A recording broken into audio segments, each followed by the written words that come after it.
afternoon, ladies and gentlemen. On behalf of IIT Bombay, I welcome you all to the keynote session by Dr. Subramanian Swamy on relevance of management education in technical institutes. I would like to request our respected Deputy Director, Professor A.K. Suresh, to welcome Dr. Swamy.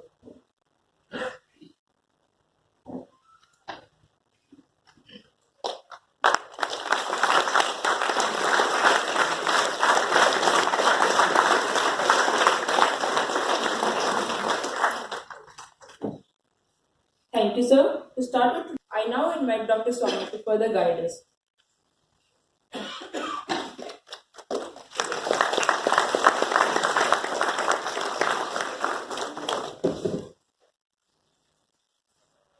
Thank you very much for this invitation and opportunity.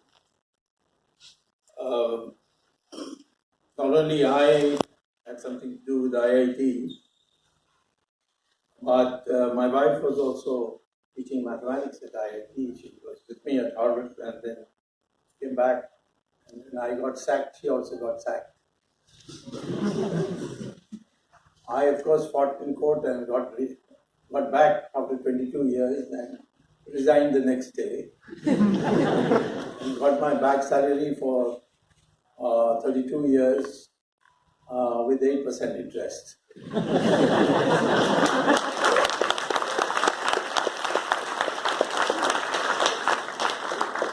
When Morarji Desai became Prime Minister, he appointed me on the Board of Governors of IIT with the very body which had dismissed me. And when I went first time, I saw all those people who dismissed me were there in the members. So I told Morarji Desai, how can I go with such a body? So he dismissed all of them also.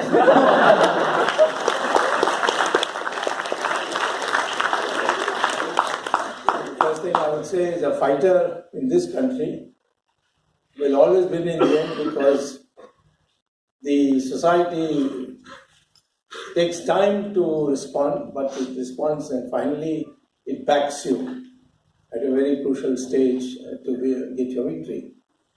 I have the highest opinion of the students of IITs. I had tremendously happy time when I was teaching there at IIT Delhi. And many of my students became famous after they left IIT and got into good places at my recommendation. I just seeing on the flight a book by Rajat Gupta, who was my student, and he has referred to how he got influenced to move towards management sciences after I recommended him to Harvard Business School, and he got it. Of course, he ended up in jail, but that's not really his fault. It's basically he made a telephone call to a person who was financing the LTT, and so because of that, he had to spend 2 years in jail. He was a Wall Street broker, the man who was the LTT, Rajaratnam, I think his name was. He's still in jail.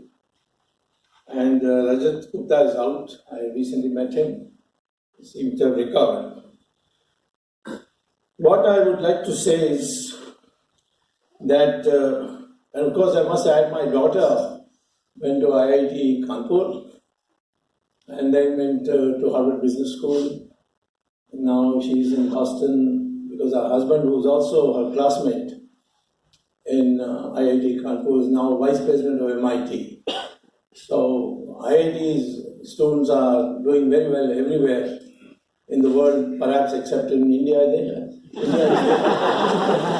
But in India, you have still got the full opportunities for the brain power we represent.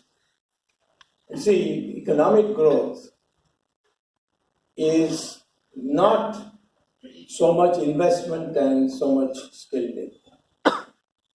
People think if you go on piling investments in a country, then the growth rate will also rise. No.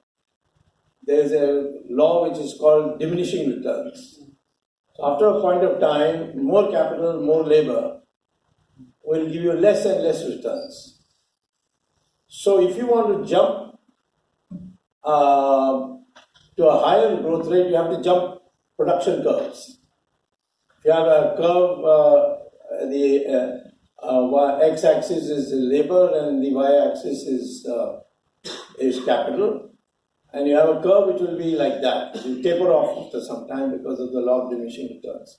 So what happens is these innovations, they make the difference, and they put you on a higher curve. So the object of growth has to be to move from one production curve upwards to another production curve. And that can be done only by innovations. And most studies have shown that when the countries really galloped in growth, the proportional contribution to the growth rate of innovations was 65%. At this moment in India, we are running at 30%, the contribution of new technologies and so on. So we need to really push it up. And India has got a tremendous advantage today because we have the most youthful population. 70% of our population is below the age of 35. And that's the period, basically 25 to 45, when most of the innovations are discerned by scientists. And therefore, since the average age of an Indian is now only 26, average age of a Chinese is 35, America is 37, Europe is 46, and Japan is 50. These are aging populations. Ours is the only population which is predominantly young and will remain so till about 2050. And so we must convert our labor force into a not only skilled but an innovating labor force. So question comes why your topic is relevance of management education for technical institutes. Now IIT, why is it important to have a school of management or a department of management? In IIT, I think it's called Department of Humanities, if I'm not wrong. You have a school of management now. So therefore, it's important because you become an engineer, and then what you do, you become a workman in a sense. But in the end, ultimately, what I think this country needs is people who become self-employed. They start their own industries. And that requires a different kind of skill. First of all, the kind of life you, as students of engineering, lead is a life of very low risk, because you're sure to get a job. IIT graduate will get a job. You don't have any risks to take. But when it comes to in real life, if you want to stand on your own feet and do your own thing, then you must know so many other things besides your own field. You must know how to manage your staff. You must know what the market is like. You must know how to manage your debt. You start a company, you're not going to make profit right away. And so all these aspects have to be taught to you at some place. And that some place is while you get a degree, when you're doing a degree, then you concentrate on the science of it. But once you've finished it, I don't think your education finishes. You must also get an education in management. And management is no more just, it's not Shakespearean English that today management is become a technical science. If you're running several warehouses in the country, then there is a field called operations research, which tells you how to manage your scheduling, risk taking. There is statistics. The expectation, expected value, variance, the coefficient of variation, all these things become very important factors. Today, if you see the science courses in places like Harvard or MIT, they are highly technical mathematical. And that's where you have the advantage. Because when I started teaching economics at IIT, they really invited me to start a department of economics. Of course, I ran into a problem with Mrs. Gandhi because she was at that time very pro-Soviet, and I believe that the Soviet model will not work for India. If you want a fast growth rate, you have to go to a market economy. And that was blasphemy in those days. And most of the economists whom you know by name, they were all communists and they were deadly against me. So the whole thing built up into a phobia that, I had come from America to subvert the country. But the Soviet model did fail ultimately. The communists used to say there is no unemployment in Soviet Union, there is no poverty in Soviet Union, there is no inflation in Soviet Union. And by 1990, we found there is no Soviet Union also.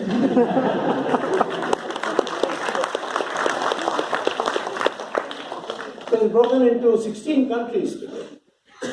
Kazakhstan, Uzbekistan, Ukraine, so on, so Latvia. So and now we find when we compare East Germany and West Germany and East Germany are one country.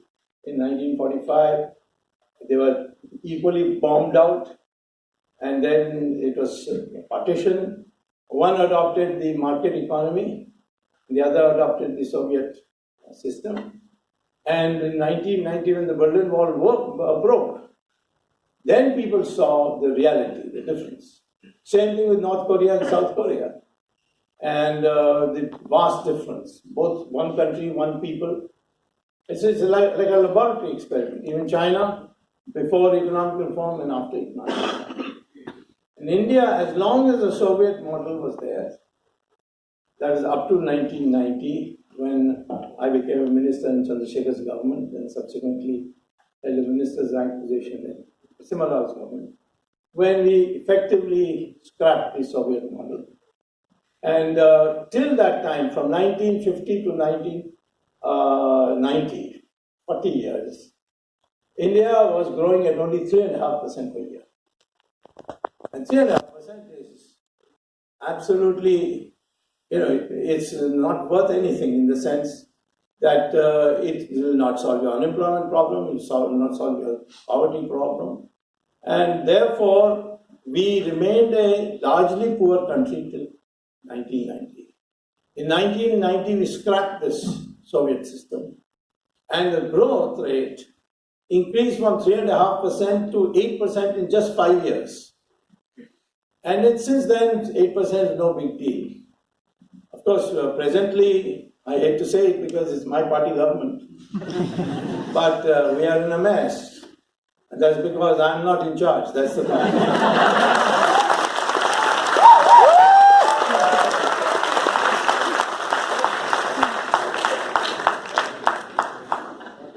Somebody asked me, how can you say that? I said, see, Prime Minister says that by 2024 will be a 5 trillion economy. And when he said it, we were half that. That means in 5 years we are going to double.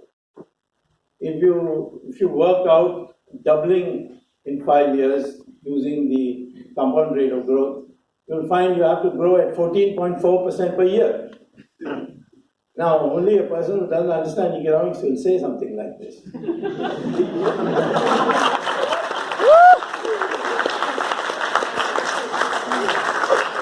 I told them that you don't say 5 trillion economy, but still the ministers go on saying 5 trillion, but they don't say 2024, so it's all right.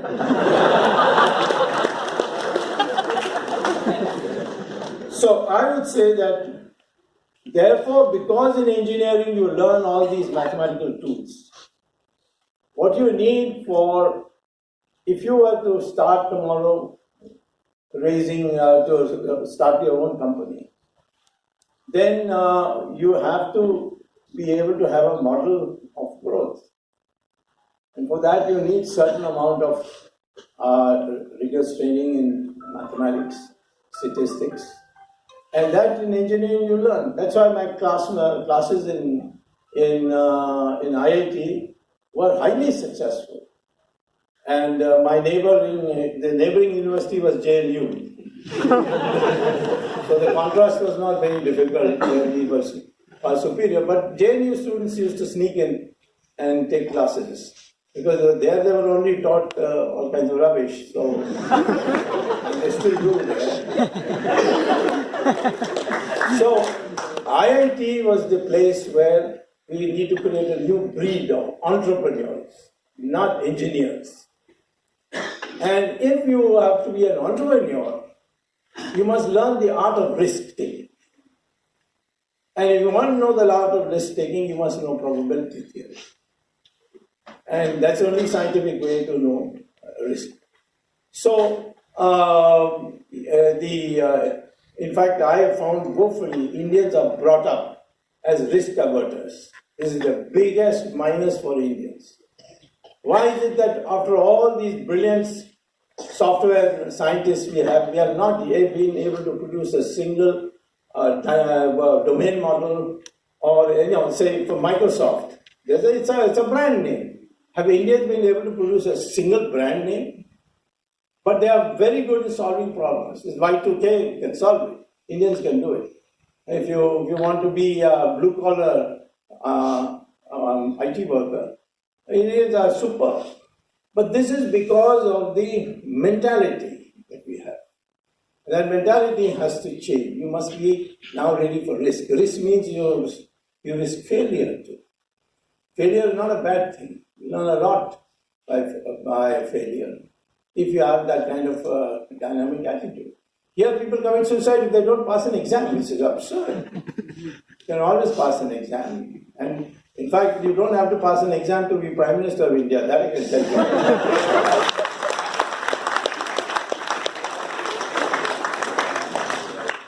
Or you can fake a degree.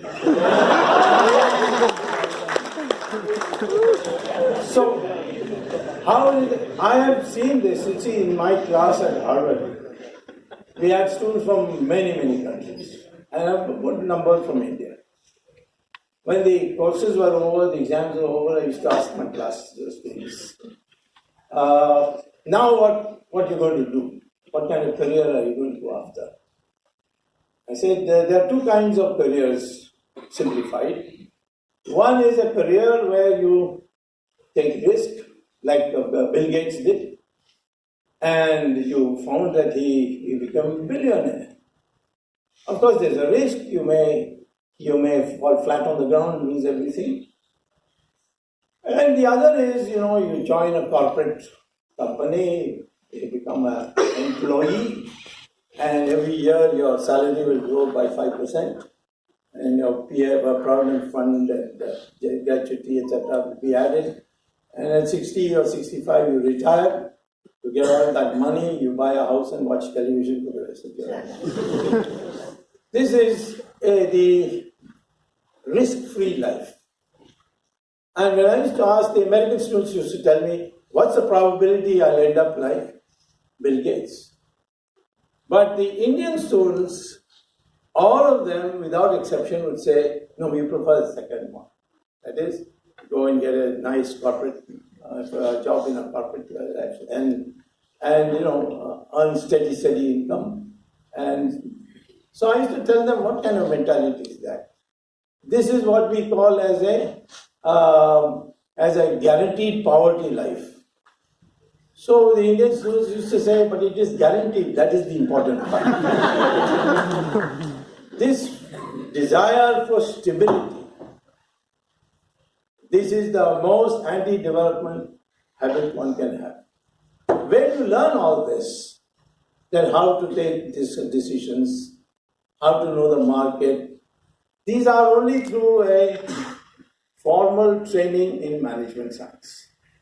And no more, management is not just a set of books you read and a set of opinions. It's now become a science. And in some places it becomes so mathematical that most people don't recognize it.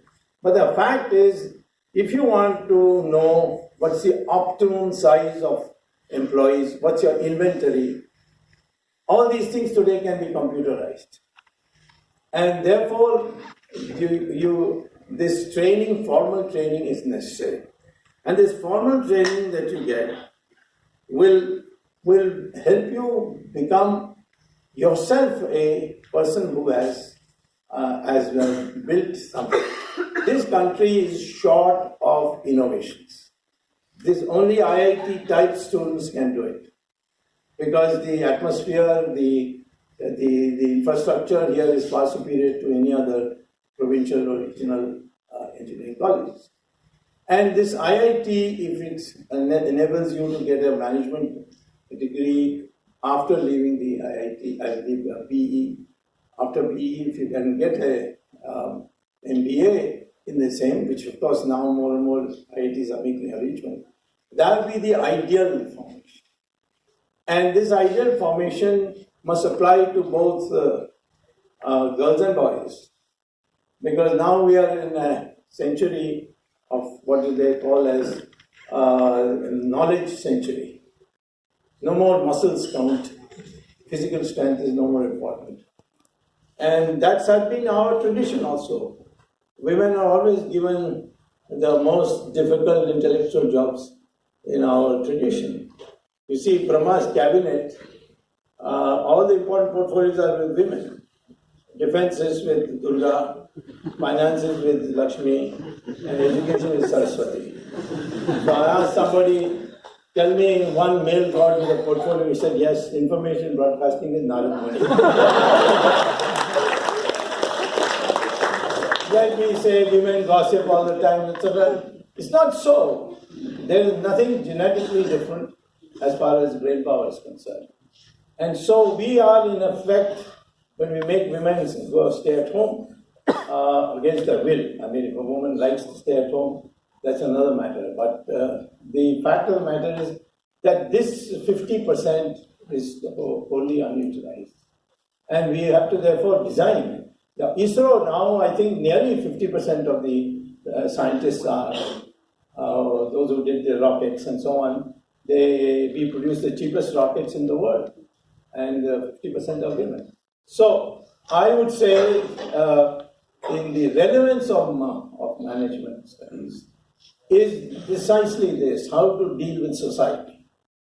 And the dealing with society, you cannot learn if you just have a single-dimensional approach to scientific study. You bring that scientific study to convert it to society's game. What does India need today? Potentially, you've got everything. What it needs is a 10% or a 12% growth rate for a period of 10 years. That's all. It's feasible. It is doable.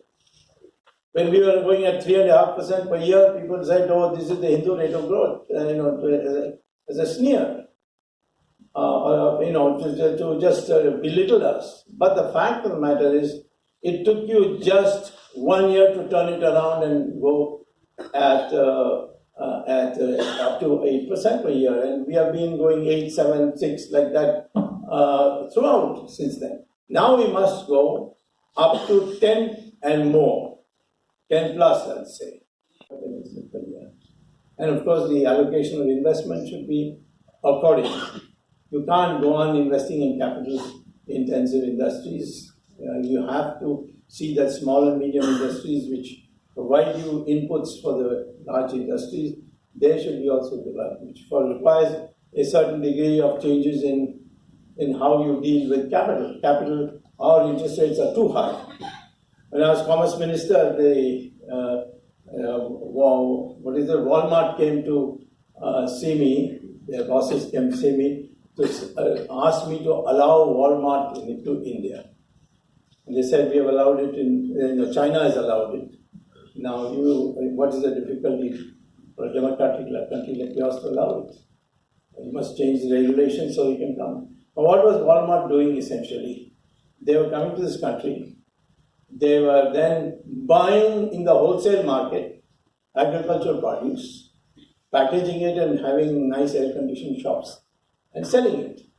The question would be, is this scientific? You're a managing expert, you would know this is not the right thing. After all, they are coming with their capital and they are investing here. Well, they are not doing just that. First of all, in America, when you take a loan for an enterprise, the rate of interest is only 2%. What's the rate of interest in India? Not less than 12%. If you want to start tomorrow a factory, you will find how difficult it is to get loans cheaply. So they get loans, their capital, cheaply at 2%, come here and hire our labor for buying all these produce and all. We have got, I think, crores of traders in our country who live on a margin. So they then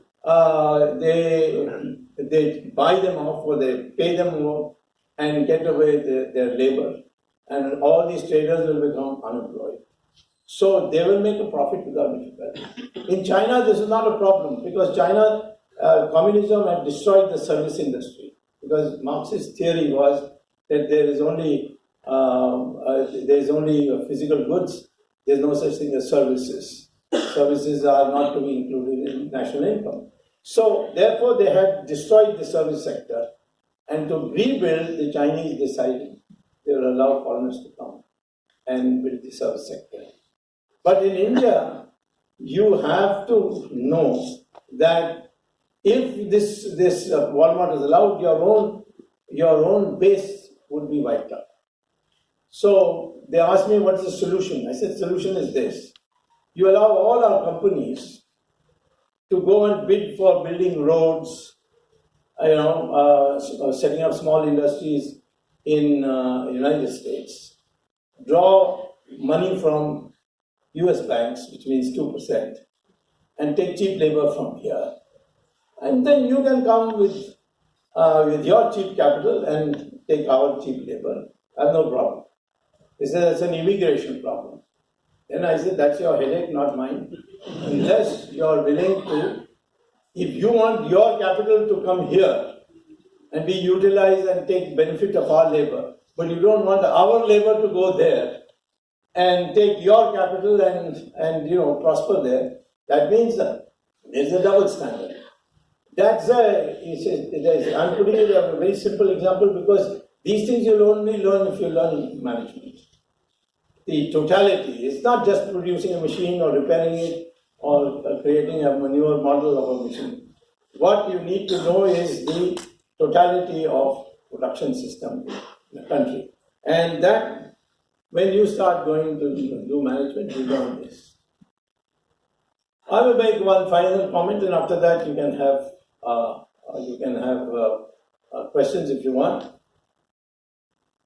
The education we are getting today is a one-dimension education, which is called cognitive intelligence development.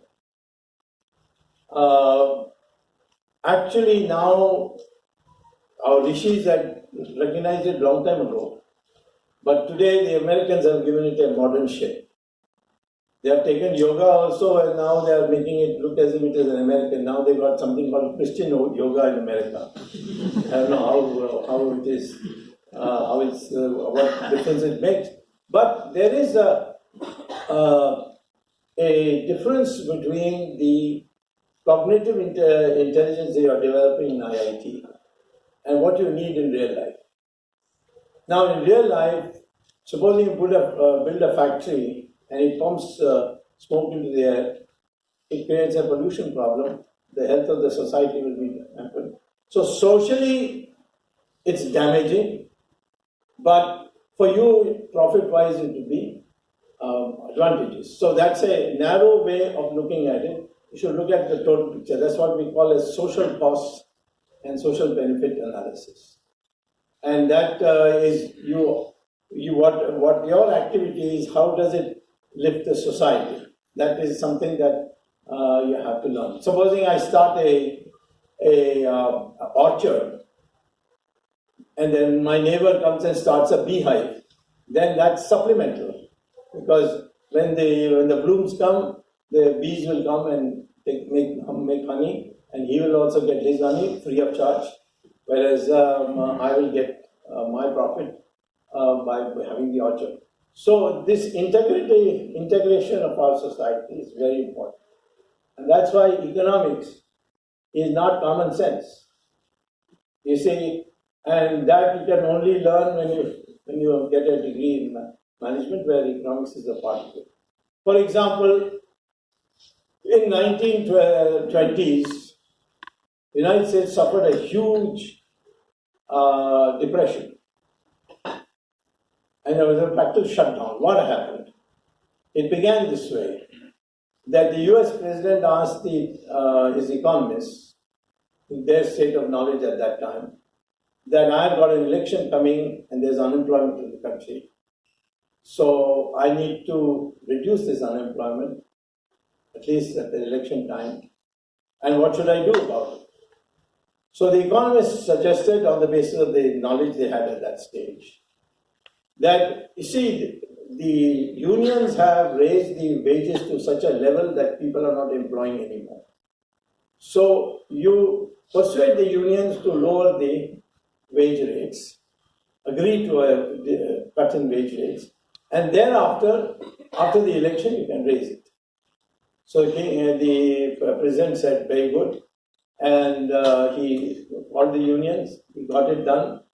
They agreed to a 10% cut in view of the situation in the country. And what happened?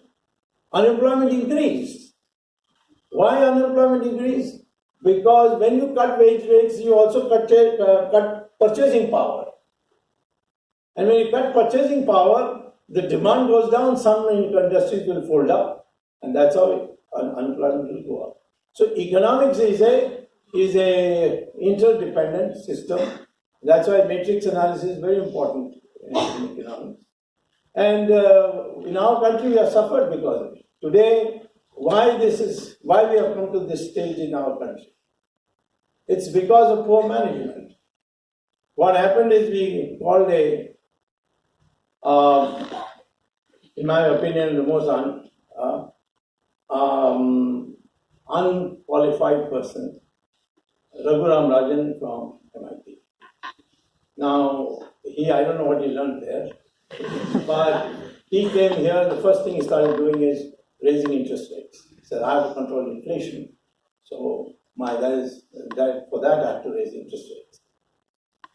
Now, as you raise interest rates, yes, certainly, to raise interest rates, there will be, the demand for money would go down, and therefore inflation will be controlled.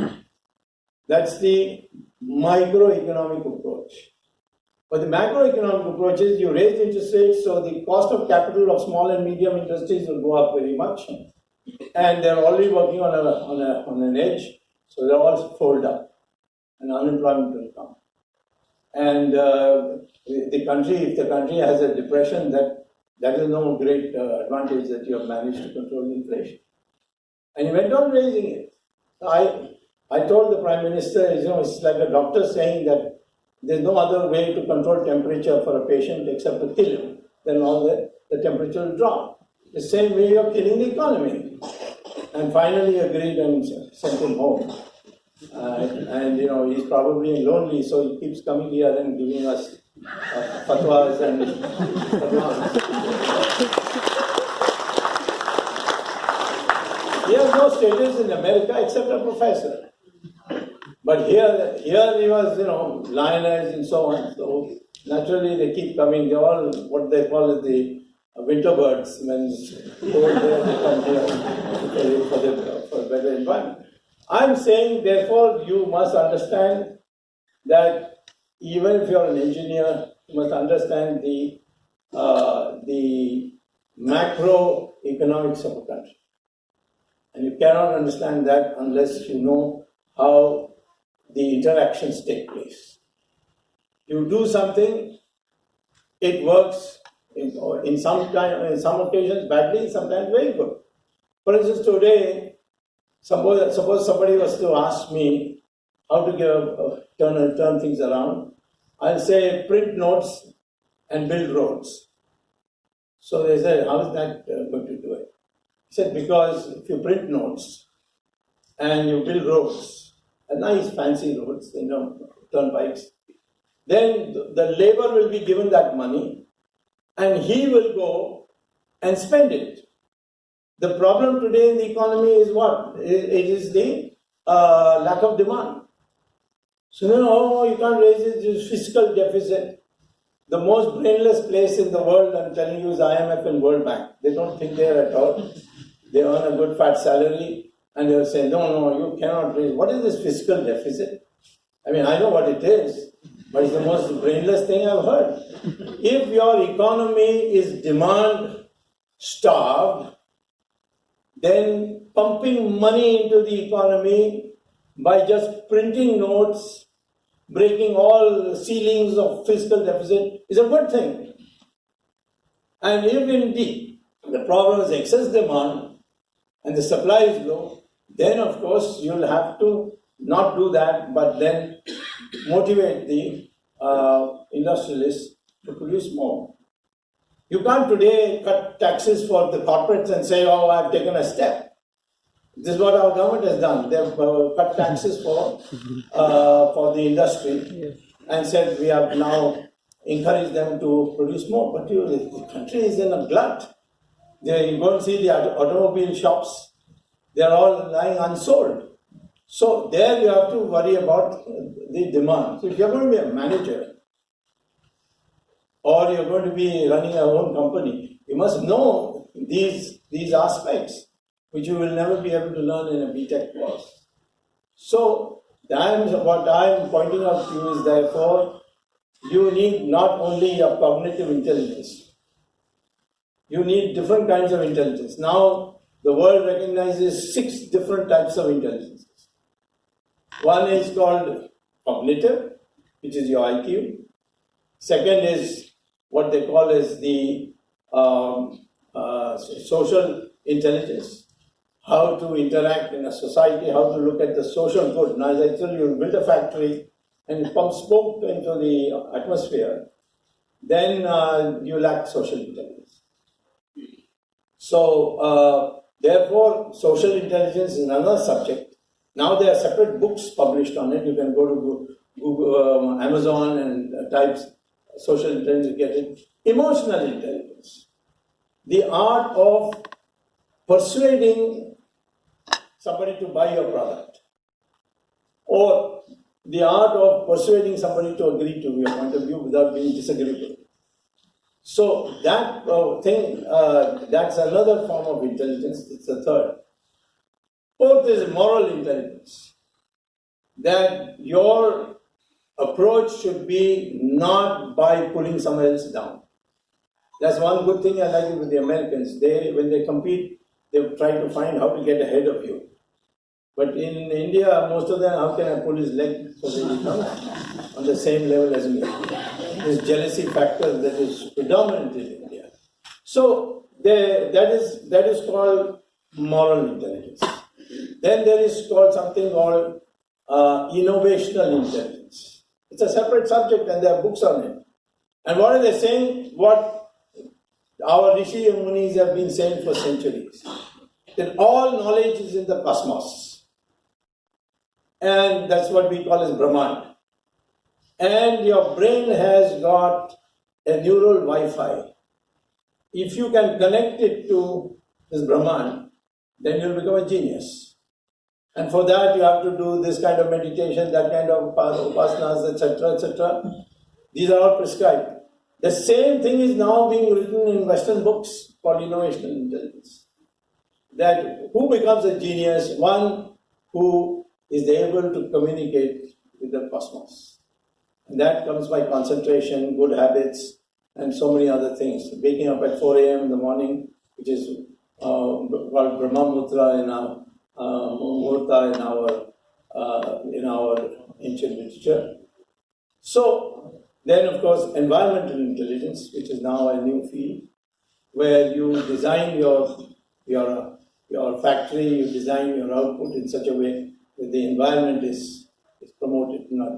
So there is such a lot of expansion of knowledge, and to be limited to finding out how an engine goes or how many horsepowers it should have, and so on. That even if you are innovating and looking for hydrogen fuel cells for new cars or desalination of seawater, these are all new technology. But ultimately, it has to be fitted into the social change that you want in a society.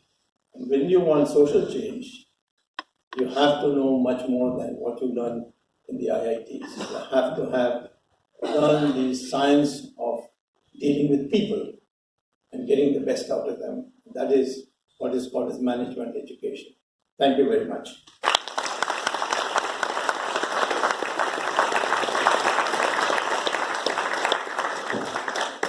Us Indians being risk averse. So I'd like to counter you by saying that don't you think the government itself is risk averse? So another point that you mentioned is IITs innovating.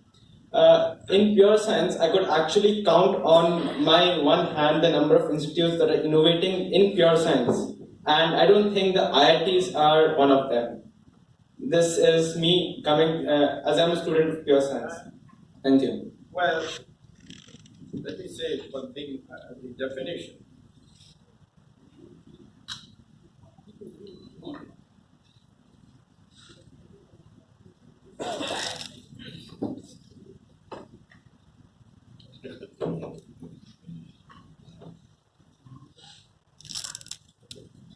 I think that's good. This is also called innovation.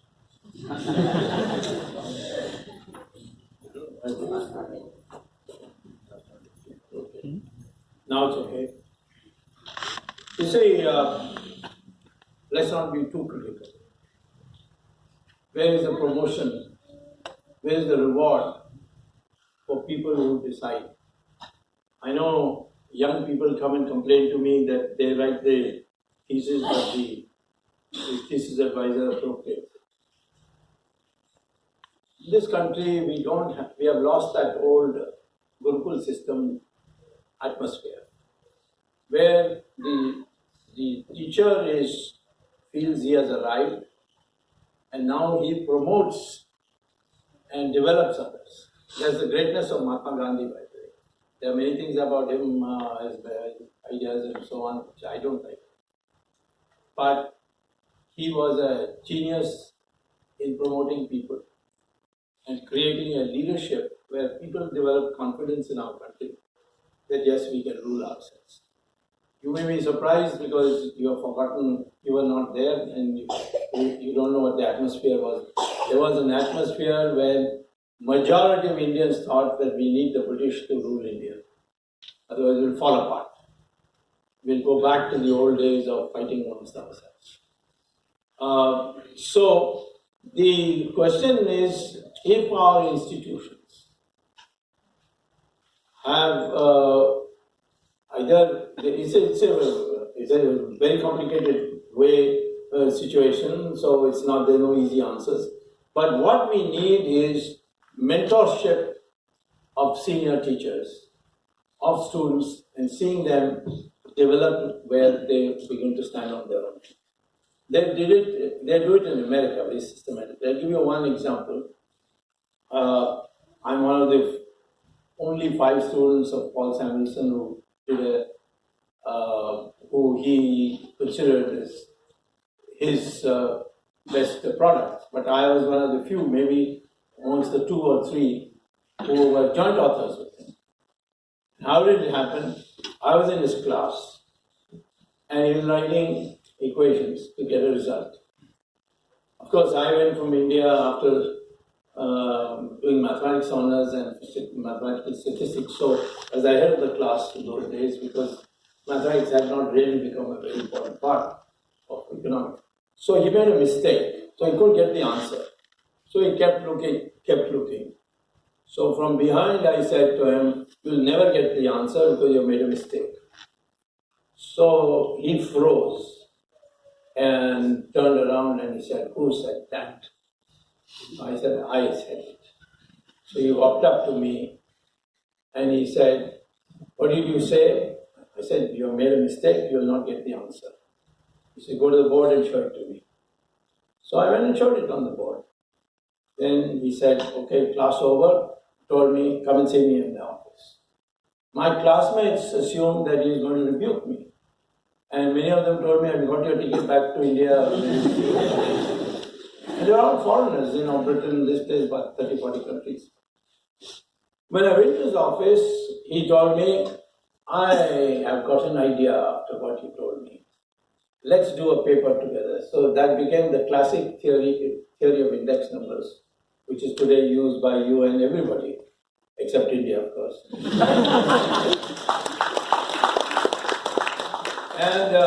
And that's why there are all the trouble on GDP numbers, you see. So, look at that. Here is a person who picks somebody just because he showed him that he had made a mistake. That mentality has come to the teachers. And I don't blame the teachers, because it's become just another career. And when this mentorship returns, you will find this very country, which has a long history. I mean, what haven't we discovered in the past? In science, surgery, in mathematics. We lost it in the last 1,000 years, but the fact is that this country encouraged people to think of the impossible and see if that something can be worked out. Adi Shankara, for example, was a person who propounded a theory which today is now being considered as the ultimate unifying theory. So, I don't blame our institutions. This British system, it was focused on how to turn out babus and clerks from our society, from our education system. The idea of question why. You go to America, you go to say Disneyland, you see children asking their parents, why this, why is it like this, why is it like that. In India, if a child starts asking their parents, why this, why that, after 2 questions, it's like, keep quiet or I'll give you a slap. We discourage people from asking questions. So that mentality has to go. And you will find that Indians will produce almost anything, because we are doing extremely well abroad with the same education that you get here. So I won't despair on that. But I will agree with you on one thing, that we need to focus and celebrate those within this country who produce, new innovations, produce new ideas and so on. Instead of celebrating somebody who gets a prize there and then he comes here and he's able to meet the Prime Minister who doesn't understand what he's saying, and then he gives him a photo opportunity. So that is not what we must celebrate our own people who stay here. C.V. Raman never went abroad. But even in this hopeless situation, he produced the theory of light, which even today is a classic. And he got the Nobel Prize sitting here. And so I would say that it's the culture that we have here, questioning mind. If you question, it means you're against me. See, that's not the way to question.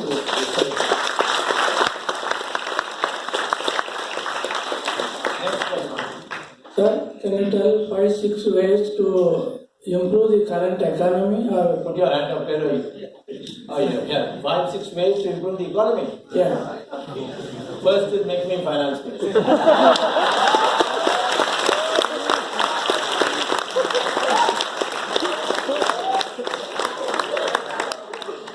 What I would think is, first of all, what's the problem? The problem is demand shortage. Why is there demand shortage? Because people don't have money. Or they are insecure, so they are not spending money. So, the first way is the middle class, which is a class which is the most dynamic part of our society today. They are sufficiently modernized, they are sufficiently rooted in the past. You empower them. And the first way to empower them is to abolish income tax. Because what is the need for income tax? Agricultural income, no income tax. Poor people below the cutoff line, so no income tax. Rich people are chartered accountants, so not much income tax. And they know how to bribe the income tax official. It's this middle class, these young people coming with startups and so on, who are being harassed. And even if you are honestly filing an income tax, they will come to you. They don't come to me because they know what they will happen to them. But ordinary friends, the friends of mine all complain. Even if we give a correct income tax statement, still we are harassed. So motivated. What will these people do? Indians today in the world have the highest household savings rate. About 75% of our total savings in our country is from household, collected by the state. And if you put tax at the point of sale, then what happens in Maharashtra? The thing is produced. I am putting a tax, ex-factory tax. Okay, now you can't because it's not being sold in Maharashtra. It's being sold in Madhya Pradesh. So Madhya Pradesh will get the tax. So therefore the government said, okay, we will nationalize the tax collection, indirect tax collection. Direct taxes are already is centrally collected. But indirect tax also we will collect and we'll put it into a bank and then use a computer program to distribute it to various states. This was so they created a new company called GSTN, Goods and Services Tax Network. In that, this was the idea of Mr. Chidambaram and his twin brother Arun Jaitley. and they created this private limited company in which HDFC and ICICI had the majority shares. So all that happened is the money was collected by a tax machinery and it was all put into HDFC and ICICI in their bank vaults. And then they said, we will create a computer program for which they gave to Infosys and the contract. And that computer program, when it is ready, we will distribute this through the computer, through the internet. So this is the plan. Now Infosys, on the day we inaugurated the GSTN, said we can't give you the program. We have failed to use the program. So government said, well, now in a soup, what do you need? He said 4,000 crores more. So we gave 4,000 crores more. And still they haven't given you the computer program. In the meantime, every year since 2016, 7 lakh crores collected indirect taxes been in the vaults of Infosys, of ICICI and HDFC. And what they have been doing, they have been giving out for 10 days, 12 days, short-term loans and collecting the interest rates on them. The whole thing was a racket. So I said, nationalize it. People said I'm being troublesome, I'm being, speaking against the party. Ultimately, last year, Modi accepted and he nationalized it. But still we don't have a program. Because the Infosys is every day saying yes, no, tomorrow, day after, a little more here, a little more there. So, I would say, stop this charade, scrap this GST, and tell people we will only tax 21 commodities, not 4,774 commodities in the tax. Why only 21? Because the first 21 give you 90% of the total indirect taxes. Why put it on this? So this simplification process will make people, encourage people, they will do it. Otherwise, today even software companies complain to me, youngsters who do startups, they complain to me how all these paperwork that is on them. So, first is abolish income tax It will create a psychological effect. People will suddenly feel now this is a people-friendly government. People say, where will you get that money that you have lost? All that indirect tax money. How much is that? 4 lakh crores. Where are you going to get it from? 2G spectrum scam which came. I said you should auction spectrum. How much did you get first year? 4 lakh crores. Next year you got 4.5 lakh crores. Then 2G is over, now 3G has come. So that you have got 5.5 lakh crores. After 3G you will get 4G. After 4G you will get 5G. And so on. So, I mean, people don't understand what this G is. I once asked Manmohan Singh, what is 2G? He says Sonia G and Rahul G.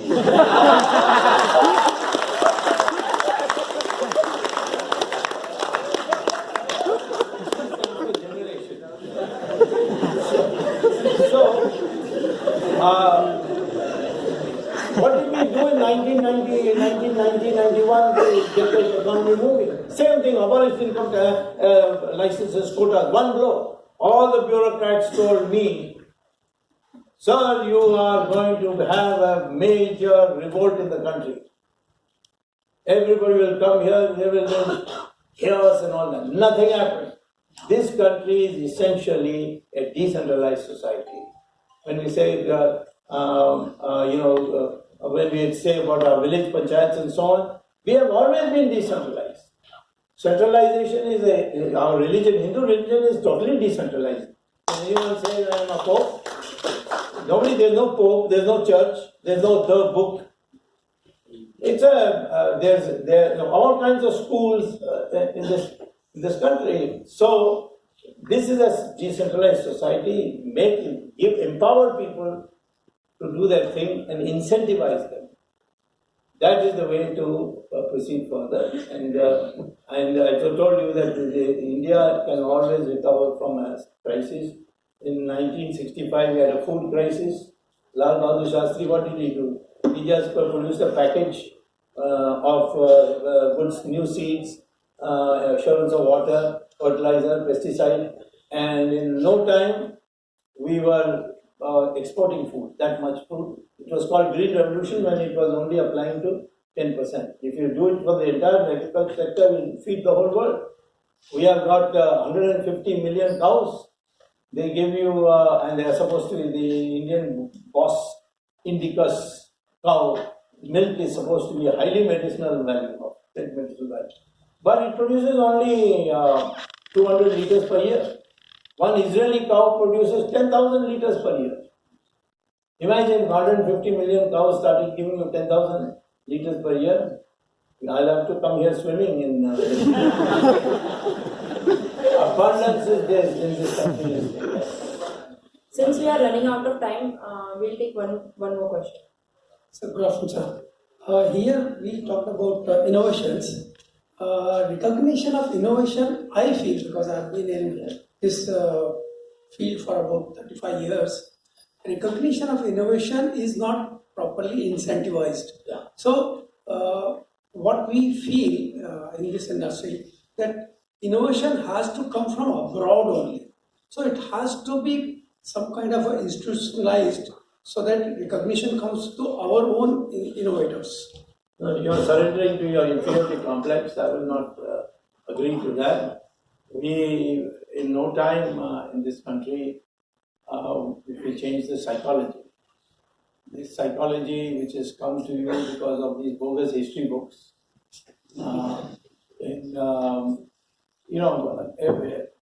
DNA studies show that we are all one. One day I told in a TV program, OIC, that you and I are the same, we have the same forefathers. He said, how do you know? I said, come to microbiological laboratory in Hyderabad, your hometown, and I'll show that your DNA, my DNA is the same.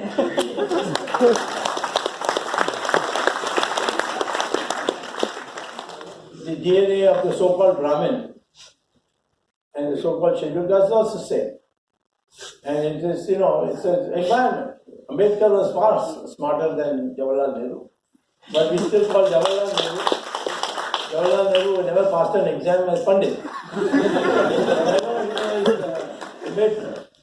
So these things have come in after 1,000 years of conflict in this country. We have to overcome it. We have to celebrate our people and not look to Western adulation for the same. There it will come. It will be not difficult at all.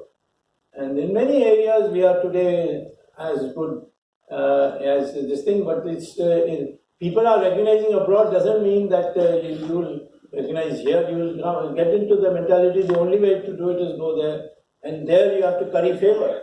It's not that easy. It's not. I've lived 10 years in the United States in the most celebrated university of the United States, that is Harvard, and I know even there they have a feeling that somehow you are somewhat less than them. And therefore, don't think that you get full recognition. Recognition has to come, that self-confidence the Chinese have built for themselves, that self-confidence you have to have in our country. That comes by cultural change.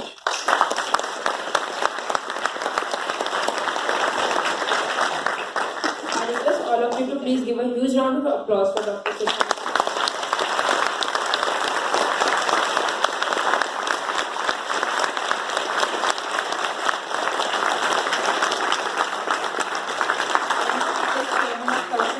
IIT Bombay, Professor P. Bombay, to give a token of appreciation to Dr. Swamy.